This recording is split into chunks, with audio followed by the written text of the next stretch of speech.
Let us go to the first chapter directly without wasting time. This first chapter is of 105 pages. तर हे book तुम्हाला आज मिळणार. याच्यामध्ये सुरुवातीला दिलेलं आहे कॉम्पोनंट्स ऑफ ए कॉम्प्युटर. दिसत असतं सगळ्यांना. माझा आवाज ऐकायला जर काही प्रॉब्लेम आला तर मध्येच मला एखादा विद्यार्थी शुभम आहे का क्लासमध्ये आज? पाटील शुभम. हो सर आहे. काही जर आवाज मध्ये प्रॉब्लेम आला तर तू मला इंटरप्ट करू शकतोस. Okay sir. Components of A computer हे या ठिकाणी दिलेले आहेत. Input device, output device, CPU, main memory. हे सगळं काही तुम्ही फर्स्ट इयर मध्येच शिकलेले आहात, MSc IT मध्ये वगैरे, असं मी ॲश्युम करून I will directly take you to the actual language. So from where that book starts, let us see. Pseudocode is given. Display and input in. Overview of C. So you start with overview of C, chapter number 2. इथनं start करायचंय. तर याच्यामध्ये as you see here, C was evolved from Algol, BCPL and B by Dennis Ritchie. Dennis Ritchie is the main, you can say, pioneer of this language, and it was invented at the Bell Laboratories in 1972. म्हणजे ही language 72 मध्ये अस्तित्वात आलेली आहे. आणि या लँग्वेजचा शोध हा Dennis Ritchie या सायंटिस्टने लावलेला आहे. आणि ही 3 लँग्वेजेस पासून इव्हॉल्व झालेली आहे. त्या लँग्वेजेस आहेत अल्गोल. अल्गोल म्हणजे अल्गोरिथमिक लँग्वेज. त्यानंतर BCPL ही एक लँग्वेज आहे. And B language. आता याला सी हा शब्द का वापरला तर तो बीच्या नंतर येतो, म्हणून त्याला सी लँग्वेज आपण असं म्हणायचं. कारण नेहमीच प्रश्न पडेल याला सी लँग्वेज असं का म्हटलेलं आहे, तर त्याचं कारण तुम्हाला आता मी सांगितलेलं आहे. इथेही तुम्ही बघू शकता या फिगर 2.1 मध्ये अल्गोल लँग्वेज जी की याने तयार केली होती इंटरनॅशनल ग्रुपने, BCPL आणि बी ही केन थॉम्सनने तयार केली होती. आणि C language, traditional C language, it was developed in 1972 by Dennis Ritchie. Just a minute, एक फोन आलाय, तो फोन घेतोय. Hello. Importance of C language we already have discussed. C is a basic language, and most softwares, they themselves are written in C language. Because importance आहे. तर हे importance पण आपण आता बघितलेलं आहे. आणि sample program, printing a message. आज आता तुम्ही काय करायचं की from today itself you will start developing programs. तर याचा जो कंपायलर असतो, हा कंपायलर पण तुम्ही डाउनलोड करा. तो कसा करायचा, काय करायचा ते थोडस नेटवर बघा. काहींनी केलं पण असेल सी लँग्वेज अगोदर, नसेल तर विचारा तुमच्या फ्रेंड्सला. And compiler means it's a software which converts your programming language statements into the machine language. So you people may be knowing that computer Sir? understands only the. हा बोला. जर VS कोड आपण यूज केला तर C programming साठी, म्हणजे तो IDE आहे जो म्हणजे छान आहे. तुम्ही काहीही वापरलं तरी चालेल. कंपायलर वापरा किंवा जे कुठलं तुम्हाला आवडत असेल ते वापरा. Okay sir. आणि एका मुलीचं माईक चालू आहे ना ते बंद करा. तर काय वापरायचं आहे that is up to you. तर ते तुम्ही ठरवायचंय. टर्बोसी बोरलँडचा कंपायलर वापरा किंवा टर्बोसीचा वापरा किंवा कुठलंही IDE वापरायचं. IDEचं फुल फॉर्म आहे इंटिग्रेटेड डेव्हलपमेंट एन्व्हायरमेंट. ते वापरलं तरी चालेल. नेटवर तुम्हाला हे सगळे मिळतील, परंतु आजपासूनच तुम्ही हे सुरू करणं हे फार महत्वाचं आहे. हे सर्वांना सांगायचंय मला. तर पहिलाच प्रोग्राम आपण बघूया सीचा कसा असेल. याच्यामध्ये हॅश इन्क्लूड stdio.h असं म्हटलेलं आहे. तर what is this that I will tell you. आता stdio.h, std means standard and IO means input output and .h means header file. तर हे सगळे प्रोग्राम्सचे जे फंक्शन्स आहेत, बिल्ट इन फंक्शन्स, तर हे सगळे त्या हेडर फाईल मध्ये दिलेले असतात, म्हणून आपल्याला ती इन्क्लूड करायला लागते. तर ती इन्क्लूड करण्यासाठी स्टेटमेंट आहे हॅश इन्क्लूड, ते ब्रेसेस जे दिसतात ते त्याला कॉर्नर ब्रॅकेट्स म्हणायचं, स्टँडर्ड इनपुट आउटपुट .h. ती हेडर फाईल इथं इन्क्लूड केलेली आहे. आता स्टँडर्ड इनपुट आउटपुट हे काय आहे, तर स्टँडर्ड म्हणजे स्टँडर्ड इनपुट आउटपुट डिव्हाइसेस पासून आपल्याला इनपुट घ्यायचं किंवा आउटपुट डिस्प्ले करायचं आहे, हे लक्षात ठेवायचं. So whenever you make C language programming, you have to accept input from standard input output device and your output will be displayed onto the standard output device. आता standard म्हणजे काय, तर जे खरोखरच म्हणजे हे आहेत, फॉर एक्झाम्पल कीबोर्ड आणि स्क्रीन आपण इनपुट कुठनं घेतो, कीबोर्ड पासून घेतो, आणि प्रोग्रामचं आउटपुट आपल्याला कुठं दिसेल, स्क्रीनवर दिसेल. तर जे काही तुम्ही Monitor. स्क्रीन, हॅलो, कोणाला काही डिफिकल्टी आहे का? तर जे काही तुम्ही इनपुट घेताय ते स्क्रीनवरनं, कीबोर्डवरनं घ्यायचं आहे. आउटपुट तुम्हाला स्क्रीनवर मिळायला पाहिजे, म्हणून हे करण्यासाठीची जी काही फाईल आहे किंवा फंक्शन्स आहेत ते ज्या हेडर फाईलमध्ये आहे ते आपल्याला इन्क्लूड करायचे आहे. तर म्हणून whenever we say standard input output, you should visualize that we are speaking about keyboard and screen. आता कीबोर्ड वर मी एखादी की प्रेस केली तर ती करेक्टली इंटरप्रिट व्हायला पाहिजे. H जर प्रिंट केला किंवा H जर प्रेस केलं तर H चा जो काही कोड आहे, H म्हणजे कम्प्युटरला H कळणार नाही, तर कम्प्युटरला बायनरी लँग्वेज समजणार आहे, which will be in the form of zeros and ones. तर मी H म्हटलं ना. Sir? हा बोला. हॅलो सर, इथे लेस दॅन आणि ते ग्रेटर दॅन मध्ये stdio.h हा, म्हणजे हे का, म्हणजे त्याचं काय वर्क आहे किंवा पर्पज म्हणजे? तेच तर सांगतोय ना, मग तेच चालू आहे आपलं. Okay sir. तर जे काही तुम्ही कीबोर्ड पासून इनपुट देणार आहे, समजा H मी प्रेस केला, कॅपिटल H, तर कॉम्प्युटरने त्याला व्यवस्थित कन्व्हर्ट केलं पाहिजे. कॉम्प्युटरला फायनली बायनरी लँग्वेज किंवा मशीन लँग्वेजच समजते, 0 1ची. तर हे कन्व्हर्शन व्हायला पाहिजे प्रॉपर, किंवा सीपीयू मध्ये जी मशीन लँग्वेज मध्ये जो काही कोड असतो तो कोड आउटपुट वर व्यवस्थित आला पाहिजे. म्हणजे आपल्याला हॅलो किंवा रिमेंबर असे शब्द समजतात, परंतु आतमध्ये computer is a digital device, binary device असं तुम्ही शिकलेले आहात. बायनरी डिव्हाइस म्हणजे काय, why it is called as binary device? Can anyone tell? What is definition of computer? Computer is an electronic device. Computer is an electronic device, बरोबर सांगितलेलं आहे. त्याच्यानंतर अजून ऍडिशनल काही सांगू शकता का? इलेक्ट्रॉनिक डिव्हाइस तर मग टीव्ही पण आहे आणि मोबाईल पण आहे. टीव्हीला आपण कॉम्प्युटर म्हटलं चालेल का? नाही सर.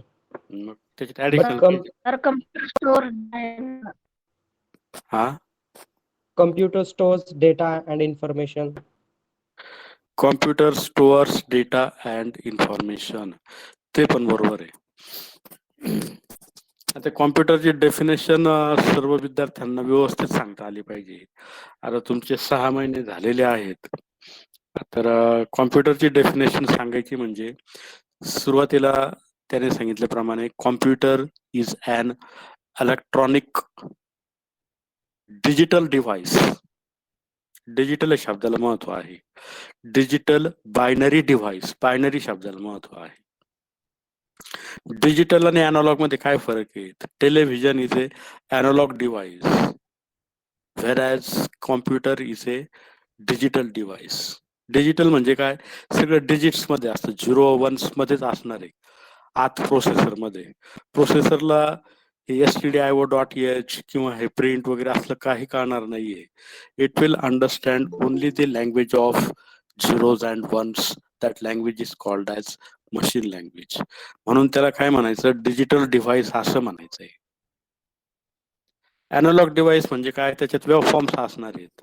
तर टेलिव्हिजन जे आहे, टीव्ही, तर टीव्ही अॅनालॉग झाला आणि कॉम्प्युटर झाला डिजिटल. बायनरीज म्हणायचं याला कॉम्प्युटरला. युनारी, बायनरी हे शब्द ऐकलेत का तुम्ही? Shubham, what is mean by unary device? Sir binary जी कोडिंग म्हणजे जी लँग्वेज असते जी कम्प्युटरला कळते ते ऐकले, युनारी ते नाही ऐकले. बायनरी म्हणजे BI म्हणजे 2. ओके. 2 म्हणजे त्याला फक्त 2च डिजिट्स कळतात. ते 2 डिजिट्स कोणते आहेत? 0 आणि 1 झिरो. एवढंच कळते त्याला. Yes sir. तुम्हाला याच्यामध्ये 0 1 0 1 0 असं ह्या लँग्वेज मध्ये सगळं जे काही असेल ते कॉम्प्युटरमध्ये होईल. मग आपण जर समजा कीबोर्डवरनं टाईप केलं पॉलिटेक्निक, तर ते आत सीपीयू मध्ये पॉलिटेक्निक कन्व्हर्ट होऊन जाईल. 1 0 1 0 वगैरे असलं काहीतरी याच्यामध्ये जाईल ते. मग हे कन्व्हर्शन कोण करतं? तर कंपायलर करतं. आता ज्या मुलांनी सांगितलं त्याप्रमाणे IDE करतो, टर्बोसी कंपायलर करतो. किंवा प्रोसेसर मध्ये जे काही 1 0 वगैरे असतात ते तुमच्या स्क्रीनवर समजा 35 आउटपुट असेल, तर 35 हे तुम्हाला स्क्रीनवर दिसेल, परंतु प्रोसेसर मध्ये आत फक्त बायनरी लँग्वेज असेल. BI स्टँड्स फॉर 2 म्हणजे फक्त 2च डिजिट्स त्याला कळतात, 0 1 वगैरे. डेसिमल शब्द ऐकले का तुम्ही? Yes sir. What is mean bye decimal? Decimal मध्ये सर आपण ते लँग्वेज मध्ये पण आहे, म्हणजे ऑक्टल, हेक्साडेसिमल, डेसिमल या फॉर्म मध्ये ऐकलंय आम्ही. बरोबर. डेसिमल शब्दाचा अर्थ सांगा ना. ज्याचा बेस 10 असतो. डेसिमल, डेसी म्हणजे 10. हे आपण जे व्यवहारामध्ये जे फिगर्स वापरतो त्याला डेसिमल म्हणतात. समजा मी तुमचा रोल नंबर विचारला, रोल नंबर 24 झाला डेसिमल. Deci means 10. मग त्याच्यामध्ये 10 डिजिट्स असतात. ते 10 डिजिट्स कोणते आहेत? तर 0 1 2 3 4 5 6 7 8 अँड 9 असे 10 डिजिट्स असतात. 10 पैकी हे 10 डिजिट्स वापरून जर तुम्ही नंबर तयार केला तर त्याला डेसिमल नंबर म्हणायचं. ऑक्टल म्हणजे 8 त्याच्यामध्ये सिम्बॉल्स असणार किंवा डिजिट्स असणार. तर हेक्साडेसिमल म्हणजे 16 असणार.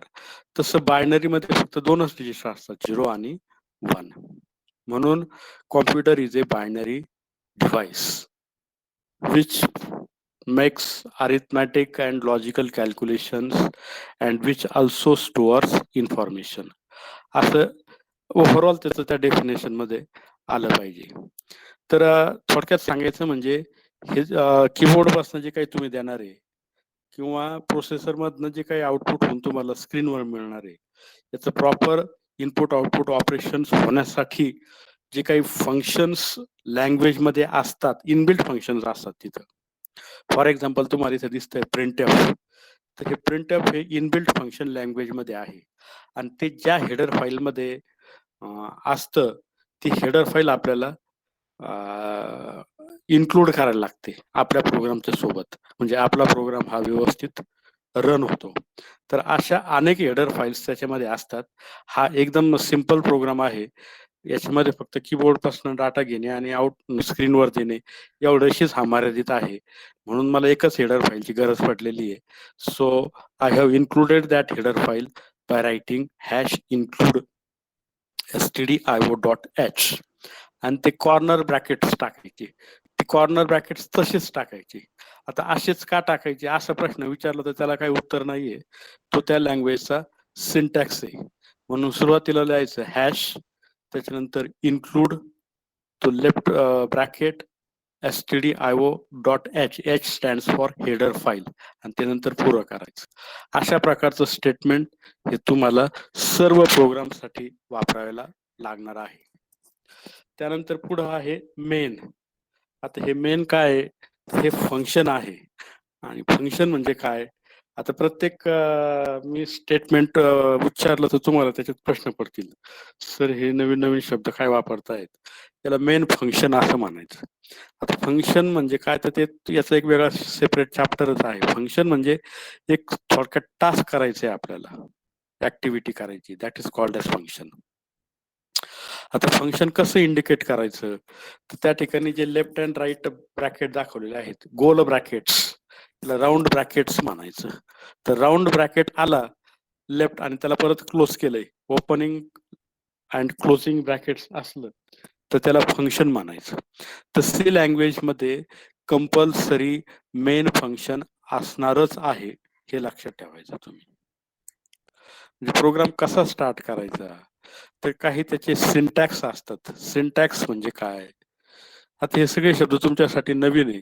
आता हे आम्हाला पाठ झालंय, त्याच्यामुळे आम्ही एकदम फ्लुएंटली उच्चारतोय सिंटॅक्स. आम्हाला ते बोलताना काय वाटत नाही, परंतु तुम्हाला थोडस ते नवीन नवीन थोडस त्याचं हे होईल, माहिती होईल.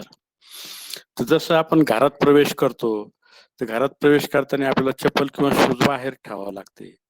हा झाला प्रोटोकॉल किंवा सिंटॅक्स. तसं इथं हा प्रोग्राम स्टार्ट करताना हे असंच लिहायला लागेल, मेन आणि ओपनिंग अँड क्लोजिंग पॅरेंथेसिस, म्हणजे हे फंक्शन आहे. एक तरी फंक्शन त्याच्यामध्ये पाहिजे आणि ते मेन फंक्शन कंपल्सरी पाहिजे. आता त्या फंक्शनचे जे कंटेंट्स आहेत त्याला बॉडी म्हणायचं. या ठिकाणी ही बॉडी तुम्हाला दिसत आहे. तर ह्या बॉडीमध्ये त्या फंक्शनचे स्टेटमेंट्स लिहायचे आहेत. आता त्या बॉडीचा स्टार्ट कसा इंडिकेट करायचा, तिथं लेफ्ट ब्रेस्ट दाखवलेला आहे बघा. लेफ्ट ब्रेस्ट म्हणजे त्याचं हे आता थोडे एनलार्ज केलंय त्याला. आता हे जे आहे त्याला मराठीमध्ये काय म्हणतात या लेफ्ट कर्ली ब्रॅकेटला? कर्ली ब्रॅकेट आम्ही त्याला इंग्लिशमध्ये म्हणतो महिरपी कंस.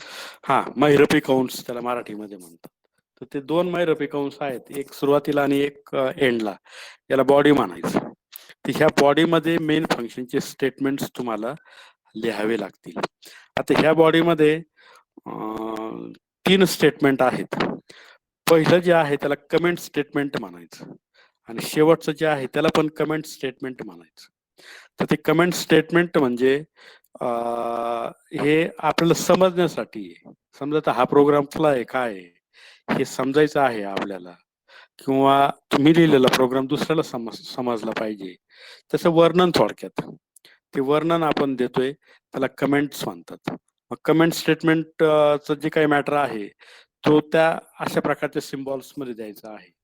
आता मी एक माऊस ठेवला, ते दिसतंय का तुम्हाला माऊस कुठं ठेवलाय? Pointer. Yes sir.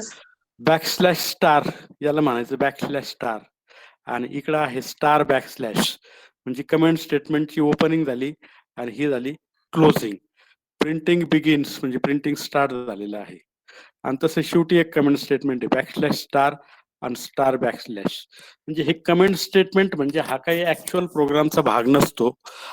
It makes understanding of that program easier, किंवा it increases the readability of the program. त्या प्रोग्रामची रिडायबिलिटी वाढवली जाते.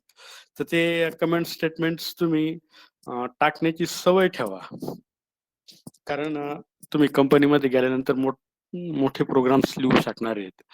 आणि तुमची जर समजा बदली झाली तर तुम्ही काय प्रोग्राम लिहिलेला आहे हे तुमच्या नंतरच्या व्यक्तीला कळायला पाहिजे.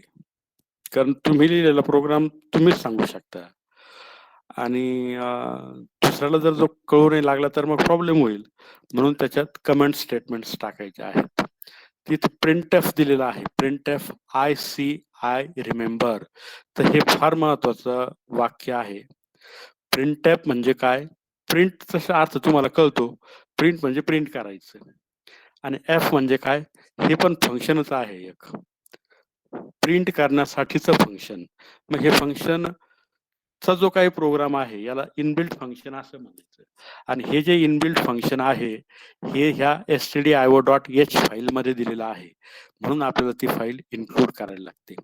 कारण आपण प्रिंटएफ असं म्हटलं आणि आय रिमेंबर असं म्हटलं आणि हा प्रोग्राम जर रन केला तर हे आय रिमेंबर असं तुम्हाला स्क्रीनवर प्रिंट होऊन येईल.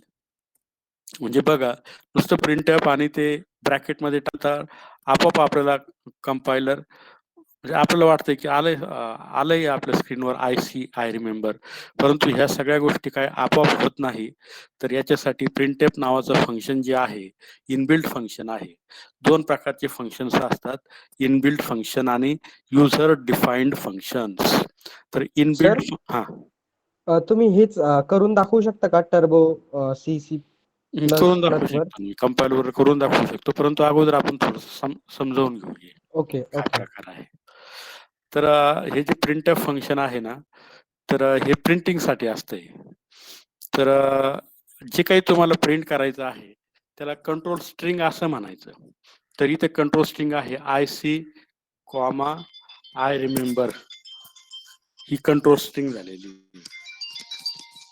एकच मिनिट. हॅलो. कंट्रोल स्ट्रिंग म्हणजे जे काही तुम्हाला प्रिंट करायचं ते आणि ते कशामध्ये द्यायचंय तुम्हाला कोटेशन मार्क मध्ये द्यायचंय. लेफ्ट ब्रेस आणि राईट ब्रेस नाही, ब्रेस नाही, left quotation and right quotation हे जे दिसतं त्याला कोटेशन मार्क्स म्हणा त्याच्यामध्ये.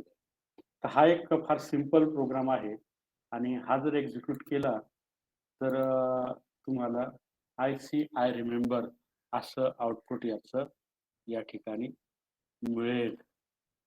तर आता एका विद्यार्थ्याने मला म्हटलेलं आहे की सर तुम्ही आम्हाला हे रन करून दाखवू शकता का? तर रन पण करून दाखवू शकतो, तो प्रॉब्लेम नाहीये. परंतु आज माझ्या लॅपटॉपमध्ये ते कंपायलर नाही आणि तुमच्यापैकी कोणाकडे जर असेल कंपायलर तर आहे कोणाकडे कंपायलर आता सध्याला, तर कंपायलर ओपन केला तर आपण त्याच्यावर मुलांना दाखवू शकतो. आहे सर. कोणाकडे आहे? हॅलो सर, तुमचा आवाज नाही येत. आवाज येत नाही. हा ठीक आहे. तू आता कंपायलर तुझं आहे दाखवू शकतो का मुलांना? हो. बघा आता थोडसा स्क्रीन तुझा मोठा करता येईल का कोले? स्क्रीन म्हणजे ते वाक्य.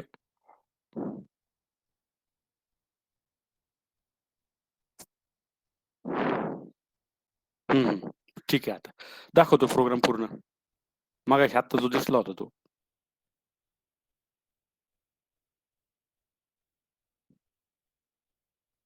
प्रिंट हॅलो का कुठला होता तो? हा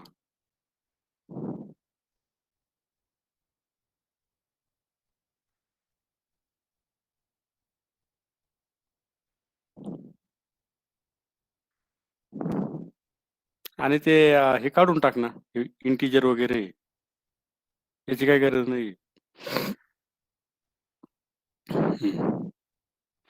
आता ते इन्क्लूड कर स्टेटमेंट.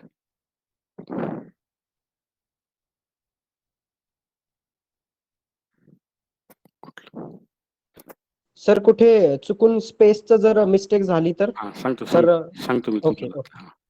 तर आता सर्व मुलांना प्रणवने जो काही प्रोग्राम तयार केलेला आहे, प्रणव आता तू थांब, काही करू नको पुढे, हा प्रोग्राम समजून सांगू दे मुलांना आता. तर प्रणवचा प्रोग्राम आपण बघू. प्रणवने आताचा 1 मिनिटात प्रोग्राम आपल्यासाठी डेव्हलप केलेला आहे आणि प्रणव सारखंच सर्वांनी करावं अशी माझी इच्छा आहे. बघा आता प्रणवला तुम्ही काही सांगितलं नव्हतं तरी प्रणवने त्याचे कॉम्प्युटर चालू केलाय, त्याच्यावर ते कुठलं सॉफ्टवेअर आहे प्रणव? आहे आयडी वापरले? VS कोड आहे sir. VS code. BS code आहे. प्रणवला विचारा. हा प्रेझेंटेशन स्टार्ट कर, तुझं चालू कर. BS कोड नावाचं त्याने सॉफ्टवेअर वापरलेलं आहे. तुम्ही साधा C++ कंपायलर पण वापरू शकता बरं का. नवीन मुलांसाठी C++ कंपायलर हा फार सोपा आहे. तो तुम्हाला नेटवर पण मिळेल किंवा शुभम पाटील तू देऊ शकतो का मुलांना कंपायलर तो? हो सर. शुभम आज ट्राय कर आणि मुलांना डायरेक्ट डिस्ट्रीब्यूट करू नको. तू 2-3 प्रोग्राम्स त्याच्यामध्ये छोटे छोटे डेव्हलप कर, खात्री कर प्रोग्राम रन होत आहेत आणि मला दाखव. असंच याने जसं प्रणवने दाखवलं तसं. आणि नंतर मग आपण मुलांना कंपायलर पण देऊ आणि हे जे एन्व्हायरमेंट आहे हे पण देऊ किंवा ते कोड ब्लॉक्स म्हणून एक जे असतं ते पण देऊ शकतो. तर हा बघा स्टुडंट्स #include stdio.h ही फाईल इन्क्लूड केलेली आहे. का केली? कारण याच्यामध्ये आपल्याला कीबोर्ड पासून इनपुट घ्यायचं आहे आणि स्क्रीनवर हॅलो वर्ल्ड प्रिंट करायचं आहे. याच्यामध्ये हे 2 स्टँडर्ड आयओ डिव्हाइसेस इन्व्हॉल्व झालेले आहेत आणि इनबिल्ट फंक्शन पण वापरलेलं आहे म्हणून ती फाईल इन्क्लूड केलेली आहे. ती फाईल जर इन्क्लूड केली नाही तर कंपायलरला प्रिंटफ ह्या शब्दाचा अर्थ सुद्धा कळणार नाही, म्हणून ती फाईल इन्क्लूड करायला लागते. आता मेन फंक्शन जे ते इंटिजर वगैरे ते नका बघू, त्याच्याकडे दुर्लक्ष करा. मेन फंक्शन तुम्हाला सांगितलेलं आहे.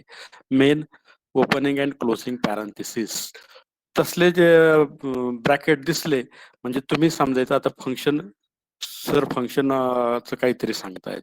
तर याच्यामध्ये एक फंक्शन नक्कीच असतं and that is the main function आणि त्याच्यासोबत तुम्ही इतरही फंक्शन्स ऍड करू शकता.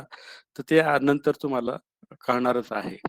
आता या ठिकाणी हेलो वर्ल्ड प्रिंट करायचं होतं म्हणून आपण प्रिंटफ फंक्शन वापरलेलं आहे आणि हेलो वर्ल्ड ह्याची काय आहे, याला कंट्रोल स्ट्रिंग म्हणायचं आणि कंट्रोल स्ट्रिंग कशामध्ये द्यायची आहे तर ती डबल कोटेशन मार्क्स मध्ये द्यायची आहे आणि ब्रॅकेट कंप्लीट करायचं, सेमिकोलन टाकायचं, रिटर्न 0 सेमिकोलन आणि मेनची बॉडी म्हणजे काय तर त्याचा बॉडी स्टेटमेंट्स त्याला म्हणतात. बॉडी म्हणजे त्याच्यामध्ये जे काही येईल ते त्याला बॉडी म्हणायचं. लेफ्ट ब्रेस आणि राईट ब्रेस मध्ये ते टाकायचं आहे. आता याच्यातला INT आणि रिटर्न 0 हे तुम्हाला मी आजच्या क्लासमध्ये नाही समजून सांगत, नंतरच्या क्लासमध्ये समजून सांगणार. तर अशा पद्धतीने प्रोग्राम लिहायचा आणि तो असाच टाईप झाला पाहिजे. त्याच्यामध्ये स्पेसेस वगैरे पण नको शक्यतो. सेमिकोलन म्हटलं तर सेमिकोलनच पाहिजे. सेमिकोलनच्या ऐवजी फुल स्टॉप टाकला किंवा इतर काय टाकलं तर चालणार नाही. Semicolon indicates end of the statement हे लक्षात ठेवायचं.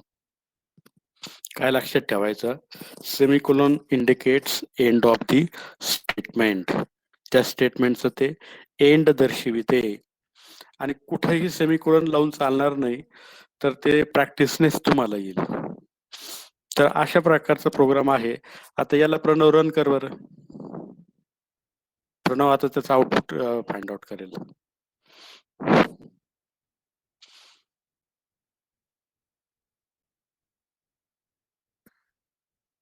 सेव्ह केलेला आहे.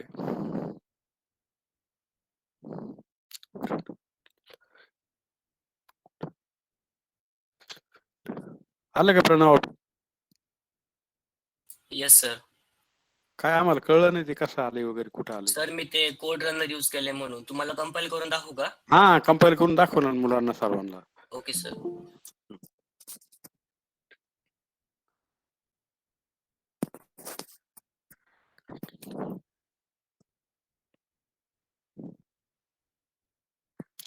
त्याने GCC म्हटलं आहे, त्या प्रोग्रामचं नाव टाकलंय new.c.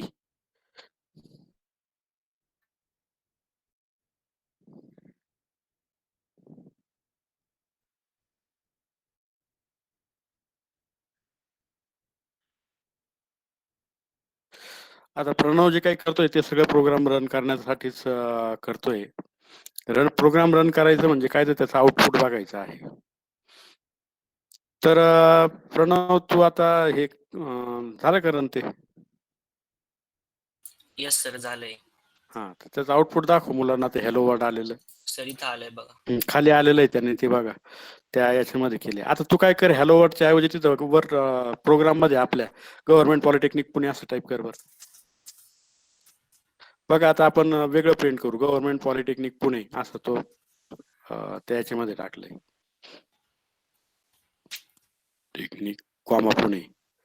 आता हा आपला प्रोग्राम झाला, तर आपल्या आउटपुट मध्ये काय यायला पाहिजे, गव्हर्नमेंट पॉलिटेक्निक पुणे असंच यायला पाहिजे. आता तो रन कर बरं बाळा. Okay sir. बघा रन करण्यासाठी GCC new.c त्या प्रोग्रामचं नाव दिलंय आणि नंतर मग ती आउटपुट फाईलचं नाव देतोय तुम्हाला वाटतं, बरोबर आहे. आउटपुट कशात येतंय, a.exe मध्ये आलंय. बघा खाली आलंय लिहून, त्याला तू हे कर, हायलाइट कर, गव्हर्नमेंट पॉलिटेक्निक पुणे असं प्रिंट होऊन आलेलं आहे स्क्रीनवर. तर अशा पद्धतीने कोल्हे प्रणव, तू हे जे सॉफ्टवेअर आहे कुठनं घेतलंय, थोडं याची माहिती सांग बरं मुलांना. ऐका आता खोले, सर ते क्रोम वरती VS कोड टाइप केलं ना आपण, तिथं सॉफ्टवेअर येतं, मग ते डाउनलोड करायचं. ऐकायला येते का सगळ्यांना, सर्व मुलांना प्रणवचं? येस सर, येत आहे सर. हा, तर प्रणवने जसं केलंय तसं थोडस तुमचं हे डोकं लावा आणि तुम्हाला जे आवडतं ते सॉफ्टवेअर तुम्ही हे करा. परंतु मी तुम्हाला सजेशन देईल की तुम्ही एकदम सिंपल आपलं हे जे आहे टर्बो सी कंपायलर तेच वापरा. आणि टर्बो सी कंपायलर हे आता देण्याची जबाबदारी शुभम पाटील वर मी आता दिली आहे. तर अशा पद्धतीने इथं एक तुम्हाला आता प्रोग्राम हे दिसतंय, त्याचं format of simple C programs दिसतोय बघा. Hash directive, main, function name, त्यानंतर लेफ्ट हँड राईट. हा बोल. त्या टर्बो C++ मध्ये माऊस आपलं काम करत नाही, त्यामुळे त्यामध्ये लवकर म्हणजे फास्ट जमत नाही. पण VS कोड मध्ये ऍज की त्याने जसं केलं लवकर, म्हणजे पटकन प्रोग्राम तयार झाला. तर मग आपल्याला टाइम पण रिड्यूस करायचा असतो ना इथे, तर मग हे चालेल ना आता, हे मग आम्ही करा का इन्स्टॉल? नाही, तुम्ही तर कशातही करू शकता, मला काय ओके तुम्ही सर. हेच केलं पाहिजे, परंतु मुलांना सोपं जावं हा बघा. आता तुम्हाला कारण तुला आता तुमच्या क्लासच्या मुलांचं जजमेंट आहे, करू शकतील का मुलं त्या याच्यामध्ये सगळं BS कोड मध्ये? हो सर, करू शकतो आम्ही. सर VS हो सर, VS कोड बेस्ट आहे सर. हा, मग त्यात करा, मग काय प्रॉब्लेम नाही. सर्वांनी काय करा, डाउनलोड करा ते BS कोड वगैरे. खोले प्रणवला विचारा, पाटीलला विचारा आणि start doing programs in BS code. तर एवढा एक प्रोग्राम मी तुम्हाला सांगितलेला आहे. तर BS कोड मध्ये आता तुम्ही काय करा, पहिला असाइनमेंट घ्या आता लिहून सर्वांनी काय करायचंय. राईट ए प्रोग्राम, सर्व मुलांनी नोटबुक घ्या आता. अँड आज काय करायचंय, आज किंवा उद्या, write a program to print your name, write a program to print your name on to computer screen. हा प्रोग्राम त्या BS कोड मध्ये करायचा आहे. आणि तो प्रोग्राम झाला म्हणजे आजचं काम काय आहे तुमचं, की नेटवर सर्च करायचं, स्वतः करायचं बरं सर्वांनी. गुगलवर टाईप करायचं, त्याने जे सांगितले त्याप्रमाणे BS कोड, त्याला डाउनलोड करायचं. डाउनलोड केल्यानंतर त्याला इन्स्टॉल करायचं. इन्स्टॉल करताना सुद्धा तुम्हाला काही अडचणी येऊ शकतील, त्या अडचणी तुम्हीच सॉल्व्ह करायच्या आहेत किंवा मित्रांना विचारायचं आहे. आणि ते सॉफ्टवेअर इन्स्टॉल करणे हे एक पहिलं काम झालेलं आहे. त्यानंतर नवीन फाईल कशी क्रिएट, ते सॉफ्टवेअरचाच अभ्यास करा. नवीन फाईल त्यात कशी क्रिएट तयार करायची, त्याला नाव कसं द्यायचं, त्याचं एक्सटेन्शन पाहिजे .c का .cpp केलं तरी चालेल. आणि तो प्रोग्राम कसा सेव्ह करायचा, त्या प्रोग्रामला रन कसं करायचं, त्याचं आउटपुट exe फाईलमध्ये कसं ठेवायचं, आणायचं. आणि त्या सॉफ्टवेअरमध्ये अजून कोणत्या कोणत्या फाईल आपण इन्क्लूड करू शकतो, हे सगळ्या गोष्टींचा अभ्यास करा जेवढं शक्य आहे तेवढं. आणि ते झाल्यानंतर तो एक स्मॉल प्रोग्राम करा तुमचं नाव डिस्प्ले करण्याचा. आणि दुसरा प्रोग्राम करा तुमचा ऍड्रेस प्रिंट करायचा स्क्रीनवर, तुमचं नाव आणि ऍड्रेस. तर ते ऍड्रेस प्रिंट करताना तुम्हाला परत प्रिंटएफ स्टेटमेंटच वापरावे लागेल. ते प्रिंटएफ स्टेटमेंट 1 वापरू शकता, 4-5 वापरू शकता, असं तुम्ही त्या ठिकाणी करू शकता. तर ते 2 प्रोग्राम झालेले आहेत. आणि त्यानंतर हा एक प्रोग्राम आता, हा बोल कोण आहे? सर हे म्हणजे तुम्ही सांगितलं की प्रिंट करायचं म्हणजे की, आणि त्याचा स्क्रीनशॉट घ्यायचा जो पण आपला डेस्कटॉप असेल त्याचा. आणि तो PDF मध्ये कन्वर्ट करून म्हणजे की असाइनमेंट ज्यावेळेस सबमिट करायचे असतील तुम्हाला त्यावेळेस मग सबमिट करता येईल. बरोबर आहे, तसंच करा. हां. Okay sir. हा, प्रोग्राम तयार करा. प्रोग्राम तयार केल्यानंतर प्रोग्रामचं तुम्हाला ते फाईल तर सेव्ह होईलच ती, बरोबर आहे ना? हो सर, होईल. ती एक फाईल आणि त्याचं आउटपुट तू जे आता सांगितलं त्याप्रमाणे त्या स्क्रीनचा फोटो काढा किंवा कसं करता येईल ते बघा. Okay PDF sir. तयार करा. बट सर नोटबुक वरती काही लिहायची गरज नाही ना, म्हणजे पेजेस वरती? फॉर एक्झाम्पल आता कसं ते आता वरती. असाइनमेंट कसं करायचं ते मी सांगणार आहे पुढच्या क्लासमध्ये. ओके पण सर. सध्याला जे तुम्ही ठरवले त्याप्रमाणे करा. प्रोग्राम टाईप करायचा आणि त्याचं आउटपुट फोटो लावला तरी चालेल. फार जास्त म्हणजे PDF करणे वगैरे अशा फालतू गोष्टीमध्ये जास्त म्हणजे वेळ नाही घालवायचा. आपल्याला लर्निंगवर फोकस करायचं आहे. मला फक्त ओके सर. आउटपुट दिसण्याशी मतलब आहे. तर ते फोटो काढून त्याचं PDF करणे वगैरे याच्यात वेळ नाही घालवला तरी चालेल. आता पुढचा ओके एक सर. प्रोग्राम मी तुम्हाला 1-2 मिनिटात सांगतो आणि हा प्रोग्राम आपण पुढच्या वेळेस जास्त डिटेलमध्ये डिस्कस करणार आहे. This is a program for addition. तर यामध्ये बघा कमेंट स्टेटमेंट दिलेलं आहे. बॅकस्लॅश ते सुरुवात झालेलं आहे आणि इकडं एंड झालंय ते सगळ्यात शेवटी स्टार बॅकस्लॅश लाईन 1च्या नंतर. तसं दुसरं पण दिलेलं आहे रिटर्न बाय, ज्याने कोण लिहिलंय आणि लाईन 2च्या नंतर एंड सर झालंय. स्क्रीन नाही दिसत आहे तुमची. आता स्क्रीन दिसत नाही का? नाही सर. बरं थांबा एक मिनिट.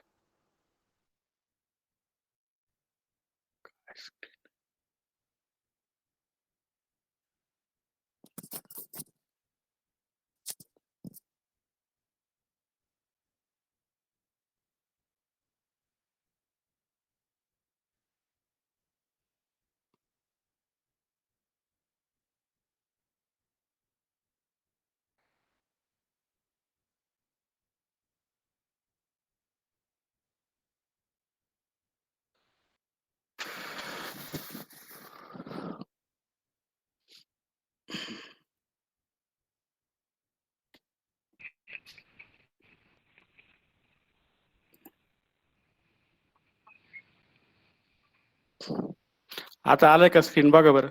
Yes Yes. सर, आता दिसतंय. आता तो प्रोग्राम बघू आपण आणि 2 मिनिटात आणि मग तुम्ही ते प्रोग्राम्स करू शकता. तर आता कुठं होतो तो प्रोग्राम? चॅप्टर 2 पासून स्टार्ट करायचं हे तर सर्वांनी लक्षात घ्यायचंय.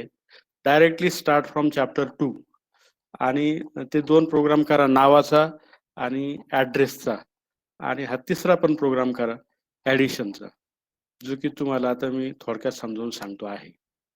Programme for addition backslash star program addition star backslash, इथं संपलं ते कमेंट स्टेटमेंट. दुसरं एक comment statement backslash star return by, इथं तुमचं नाव टाकायचं आहे, जे काय असेल तुमचं नाव. अगोदर एनरोलमेंट नंबर टाका, कॉमा नेम आणि लाईन 2 स्टार बॅकस्लॅश. हे मेन फंक्शन याच्यामध्ये आहेच. Main left brace right brace ही प्रत्येक प्रोग्रामला येणारच. आता याच्यात इन्क्लूड स्टेटमेंट यांनी लिहिलं नाही, परंतु ते पाहिजे प्रत्येक वेळेस. पुस्तकाची जागा वाया जाऊ नये म्हणून कदाचित त्यांनी लिहिलं नसेल. But in every program that include statement you have to write. आता ह्याची काही दिसतंय तुम्हाला 7-8 प्रकारचे statements. This is called as body of the main function. तर ही बॉडी स्टार्ट होते लेफ्ट ब्रेसने किंवा मैरपी कंस डावा आणि इकडं आहे मैरपी कंस उजवा 13व्या लाईनवर. तर याच्या आतच काय जे असेल ते लिहायला लागेल. जेवढे पण ओपनिंग पॅरांथेसिस आहे तेवढेच क्लोजिंग पाहिजे. म्हणजे लेफ्ट ब्रेसेस जेवढे आहेत त्याला मॅचिंग होणारे तेवढ्या राईट ब्रेसेस पाहिजे, हे लक्षात ठेवायचं. आता या ठिकाणी 2 व्हेरिएबल्स घेतलेले आहेत, नंबर आणि अमाऊंट. आता हे व्हेरिएबल्स काय आहेत वगैरे हे सगळं आता मी तुम्हाला पुढच्या क्लासमध्ये सांगणार आहे. आता फक्त एक आपण प्रोग्राम कसा असतो त्याचं स्केलेटन हे समजावून घेणार आहे. तर 2 व्हेरिएबल घेतलेले आहेत, integer number and float amount. त्यानंतर नंबर इक्वल टू 100, नंबरची व्हॅल्यू किती घेतलेली आहे? 100 घेतलेली आहे. आणि नंतर अमाऊंटची व्हॅल्यू काढलेली आहे. ती अमाऊंटची व्हॅल्यू कशी काढली? 30.75 प्लस 75.35 असं करून अमाऊंट काढलेली आहे. आणि त्यानंतर प्रिंट स्टेटमेंट वापरलेले आहेत बघा 2. तर हे प्रिंटचा अर्थ काय आहे की स्क्रीनवर प्रिंट होणार. आता काय प्रिंट होणार स्क्रीनवर? जसं अगोदरच्या प्रोग्राम मध्ये नाव प्रिंट झालं किंवा हॅलो वर्ल्ड प्रिंट झालं किंवा तुमचा पत्ता प्रिंट होईल, तसं इथं काय प्रिंट होणार आहे? तर या ठिकाणी नंबर प्रिंट होणार आहे. नंबर म्हणजे असं नंबर असं लिहून नाही येणार तिथं, तर नंबरची व्हॅल्यू प्रिंट होणार आहे. तसंच अमाऊंटची व्हॅल्यू प्रिंट होणार आहे. मग नंबर असं टाईप करून का येत नाही? जसं की अगोदर हॅलो वर्ल्ड आलं होतं, तसं इथं यांनी नंबर आपण लिहिलंय, मग तसं स्क्रीनवर का येत नाही? हे पण तुम्ही थोडासा याचा विचार करा. तसंच अमाऊंट आहे. अमाऊंट हा शब्द प्रिंट होऊन नाही होणार. तर अमाऊंटची जी काही व्हॅल्यू आहे ती किती येते? अमाऊंटची व्हॅल्यू हे 2 ऍड केल्यानंतर 106 होईल माझ्या मताप्रमाणे. 30 अधिक 75 किती होतंय? 105. आणि हे काय जे काय होईल 105 106 ती व्हॅल्यू प्रिंट होईल. आणि नंबरची व्हॅल्यू किती प्रिंट होऊ शकते तर सांगू शकता का तुम्ही?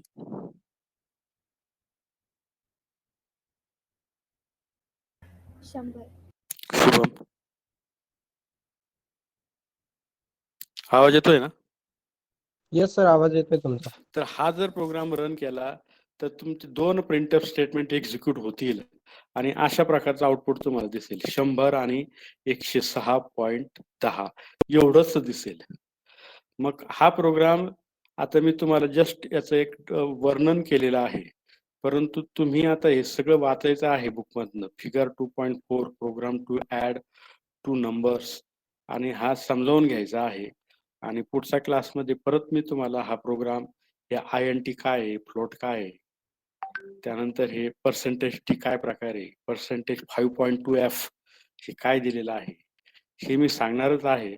परंतु माझी अशी अपेक्षा आहे की मी सांगण्याच्या पूर्वीच तुम्ही या सगळ्या गोष्टी माहीत करून घ्यायच्या आहेत, कारण हे सगळं बुक्स मध्ये दिलेलं आहे. The words such as INT and float are called as keywords and can not be used as variables. तर असाइनमेंट लिहा आता काय काय अभ्यास करायचा, लिहून घ्या सगळ्यांनी वहीत. मेन फंक्शन एक लिहा, मेन फंक्शन.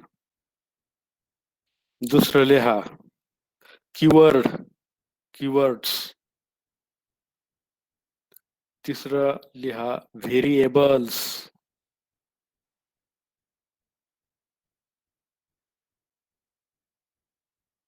व्हेरिएबल्स लिहिलं का सर्वांनी? Yes or no? Yes Yes, sir. sir. आणि सर्वांनी काय करायचंय, आता हे पेज नंबर तर काय याच्यात दिसत नाहीये. पेज नंबर आहेत का याच्यात, दिसत आहेत का? Page numbers are not visible in this book. Page number काय दिसून नाही राहिले, परंतु तुम्हाला फिगर 2.6 तर दिसतंय सगळ्यांना. Output of the investment program लिहा आता. Figure 2.6 output of the investment program. इथपर्यंत वाचायचा आहे हा चॅप्टर 2. बघा चॅप्टर 2 कुठं स्टार्ट झालेलं आहे तिथनं. आता हे अगोदरचं चॅप्टर 1 नाही करायचा, कारण ते सी लँग्वेजच्या अगोदरचं आहे ते काय जे काय आहे ते. आपल्या अगोदरची काय गरज नाही. ओव्हरव्ह्यू ऑफ सी पासून स्टार्ट करायचंय चॅप्टर 2. त्याची हिस्टरी वाचायची आहे पूर्ण. हिस्टरीमध्ये मी तुम्हाला 1-2 शब्द सांगितलेले आहेत, तर ते काय महत्वाचे आहे की त्याचा शोध कोणी लावलाय? डेनिस रिचीने. 72 मध्ये लँग्वेज आलेली आहे. सी लँग्वेज त्याला का म्हणतात ते पण सांगितलेलं आहे. ही फिगर लक्षात ठेवा.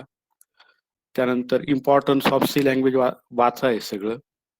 आणि सॅम्पल प्रोग्राम्स, तर हे सॅम्पल प्रोग्राम्स किती 5-6 सॅम्पल प्रोग्राम्स यामध्ये जे दिलेले आहेत, हे सॅम्पल प्रोग्राम्स वाचून समजावून घेणे आणि त्या सॉफ्टवेअर मध्ये फीड करणे, एक्झिक्यूट करणे, एवढं सगळं काम तुम्हाला तर मी दिलेलं आहे. सॅम्पल प्रोग्राम तिसरा आणि output of the investment figure 2.6. Figure 2.6 पर्यंत एवढं करा आता पुढच्या लेक्चर पर्यंत. आणि हे सर्वांचंच झालं पाहिजे. पुढच्या लेक्चरमध्ये मी कोणाला सुद्धा विचारू शकतो आणि जसं आज ते प्रणवने डेमो दिलाय तसं डेमो मी विचारू शकतो कोणत्या पण मुलाला किंवा मुलीला. माझ्याकडे कॉम्प्युटर नाही किंवा माझ्याकडे लॅपटॉप नाही, मी कसं करू, असलं काही कारण सांगायचं नाही. असं जर कारण सांगितलं तर मग होणारच नाही. आणि हा सब्जेक्ट फार इम्पॉर्टंट आहे, ते तुम्हाला सुरुवातीला सांगितलेलं आहे. आणि तुम्ही एकदा का मागे पडले माझ्या किंवा क्लासच्या, तर मग तुमचं काही खरं नाही. मग आलं लक्षात? म्हणून एवढा अभ्यास तुम्ही आता करा. आणि आता मी प्रेझेंटेशन माझं बंद करतोय आणि अटेंडन्स सेव्ह करतो.